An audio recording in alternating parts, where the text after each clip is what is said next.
Okay, so sorry you can't see me, but what we're going to do, I'm going to change the thread because I have green in there at the moment, which would be okay actually with it, but let's go for something more like the blue.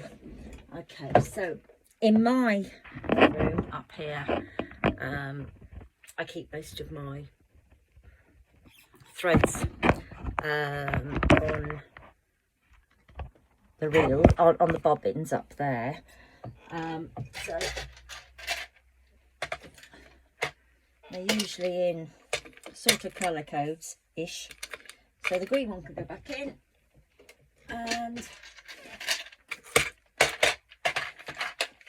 we'll aim for the blue. Okay, so I'll go for a bright blue. Put that in the bottom, and I will just nip across to the other side of my workshop where all the threads are in.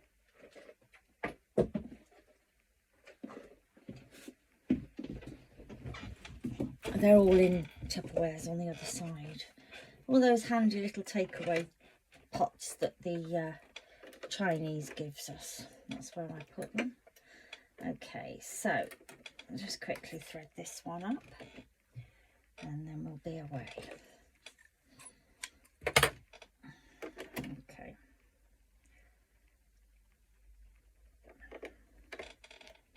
This did have a self-threader, but over the years it's out of line, and I can usually thread, that's right, fairly quickly on there. Right, so put the cover back on. Now obviously if you don't have a sewing machine, then you can do these things by hand. It just takes an awful lot longer. So let's just give it a little example. All right, so I'm just gonna hopefully thread up. It's funny, I can always get it into the eye of the sewing machine needle, but not so good with a hand needle.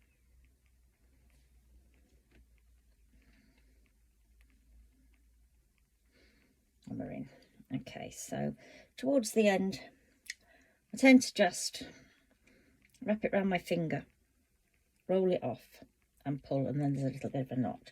So if you didn't have, these are the long strips that we're going to use to make the ribbon.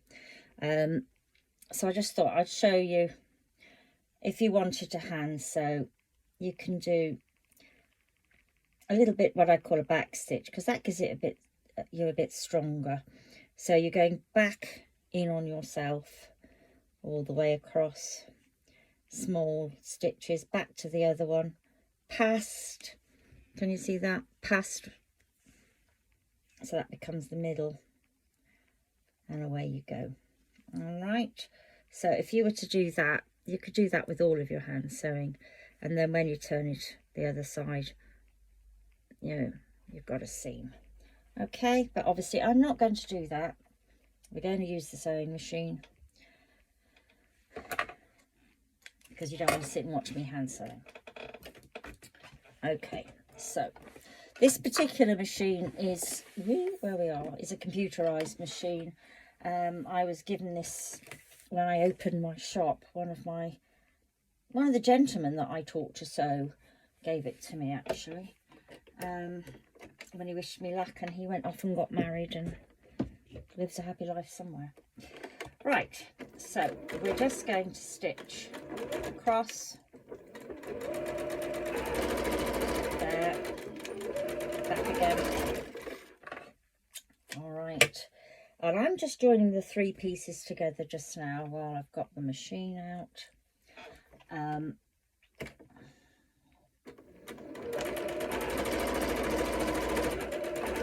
And then we'll put that aside for later.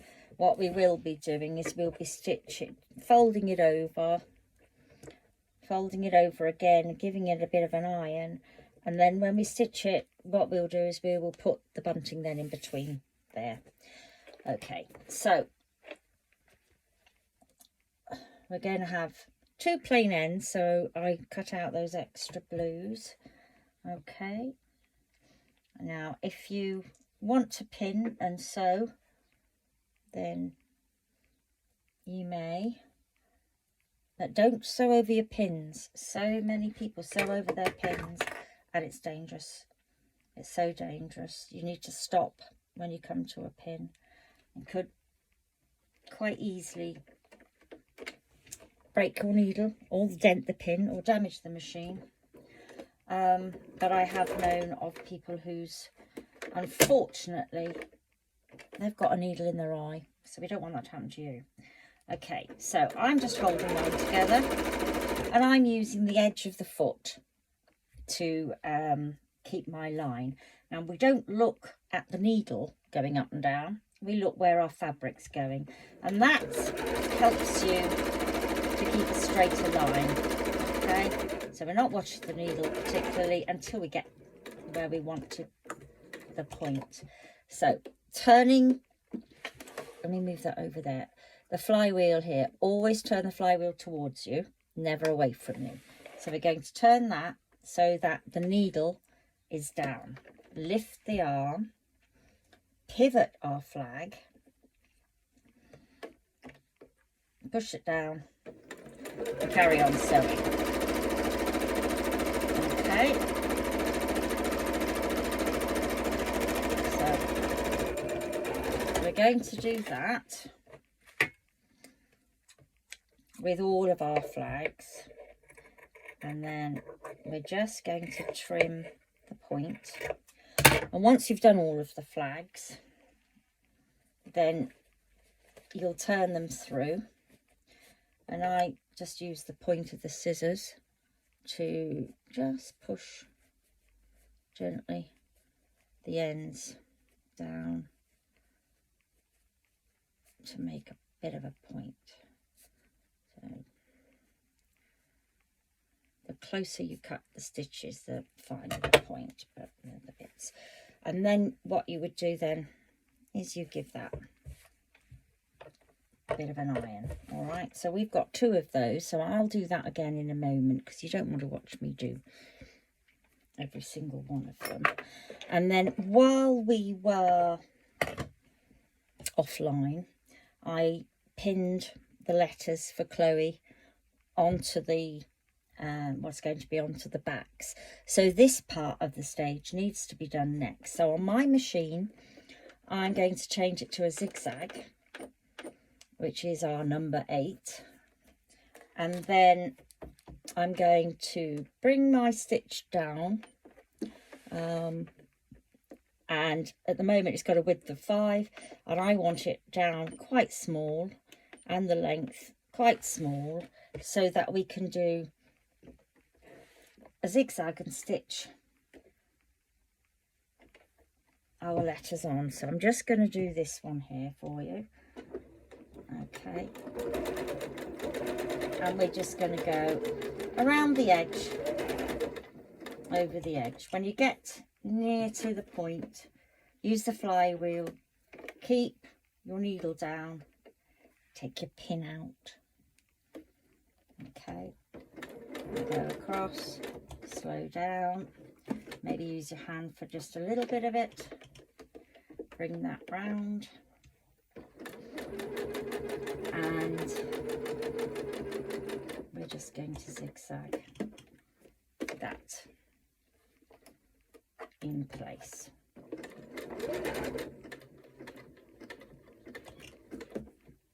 Okay, pins out, come along,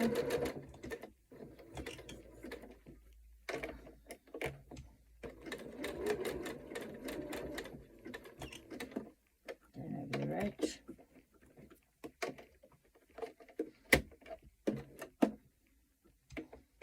straighten that up,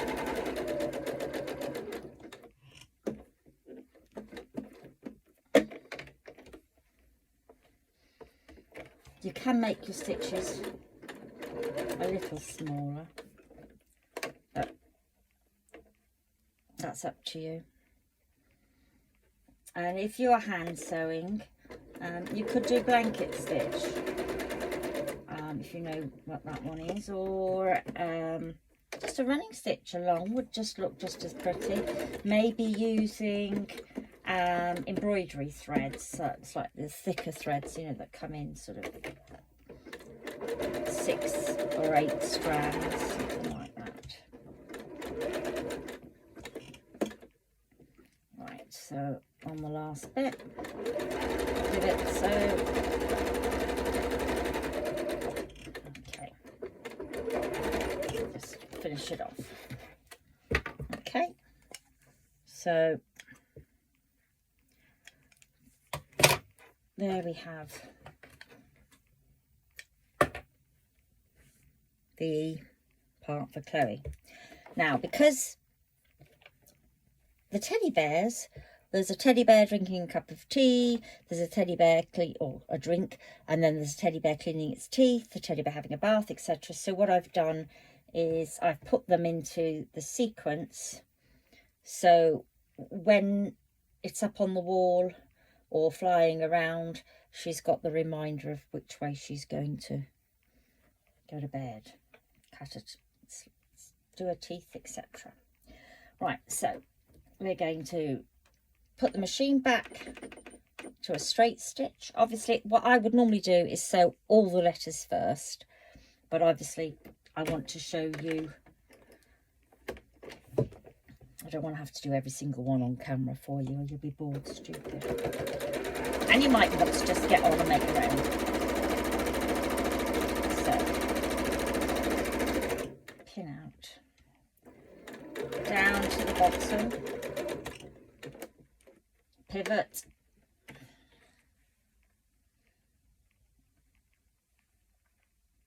line up your edges, and away you go.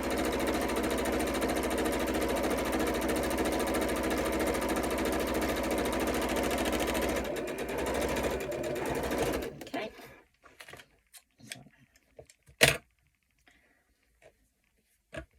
trim off your point. And do that for all your pieces. Okay, I'm going to turn that inside out.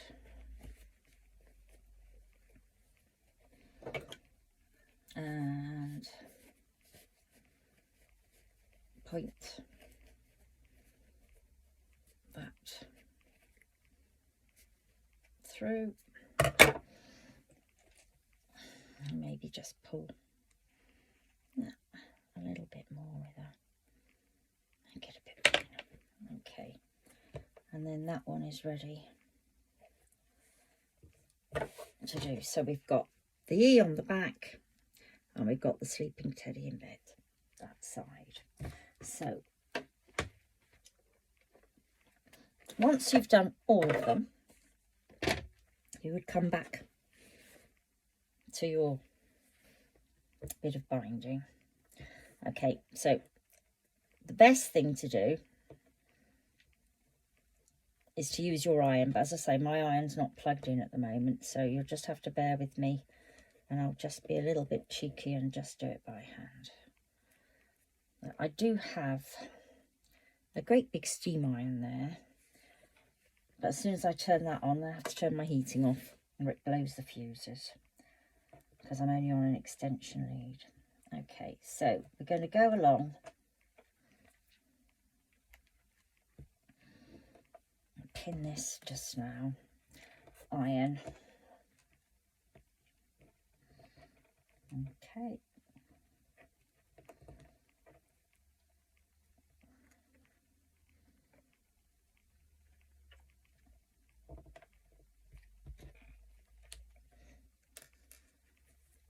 And then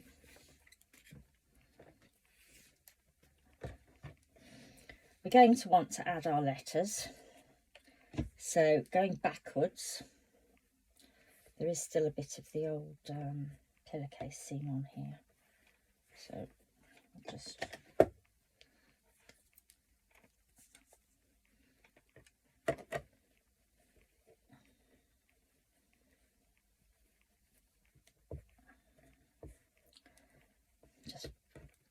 flatten that off.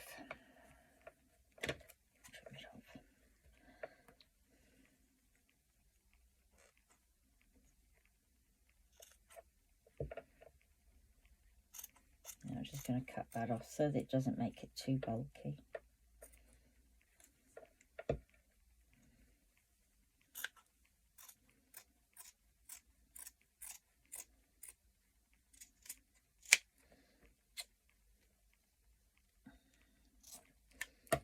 Okay.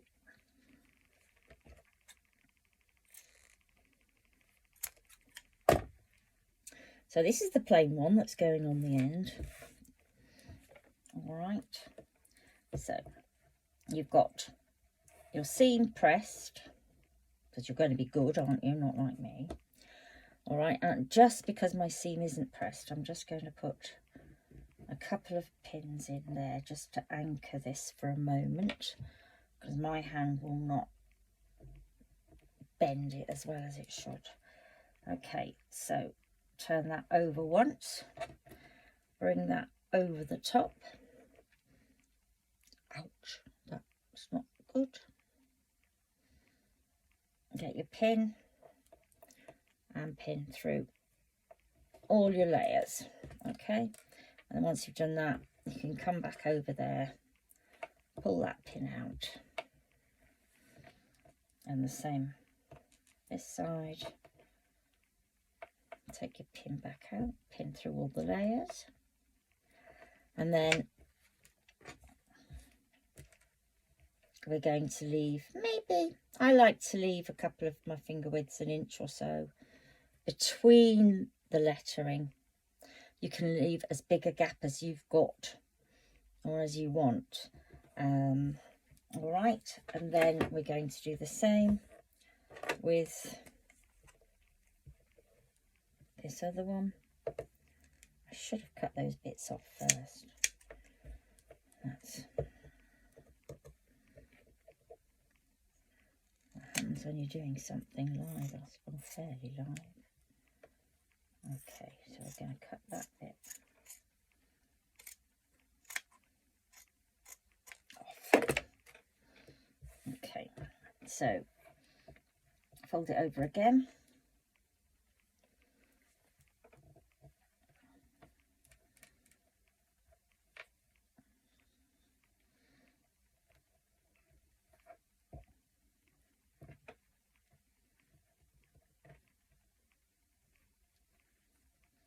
Pin it.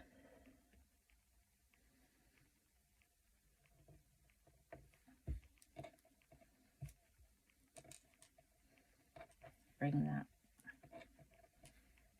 over.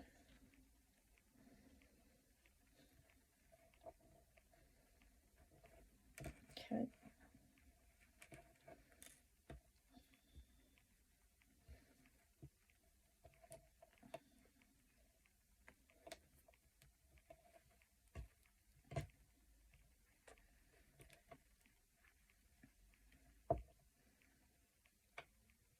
Okay, and then you'll do that for the whole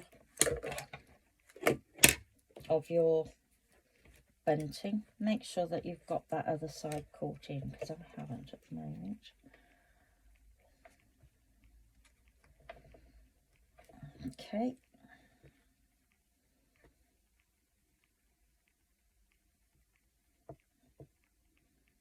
That's not a very nice pin. So that can go into my broken sharps box, which, as you can see, is pretty full. Not quite sure what to do with it, and the local council don't quite know what to do with it, so there's about 7 years worth of broken needles in there, and pins, bent pins, maybe more actually, I'm not sure. Right, so you would do that all the way along with your letters. So I'm going to say bye for a minute. I shall do that and I'll get back to you soon.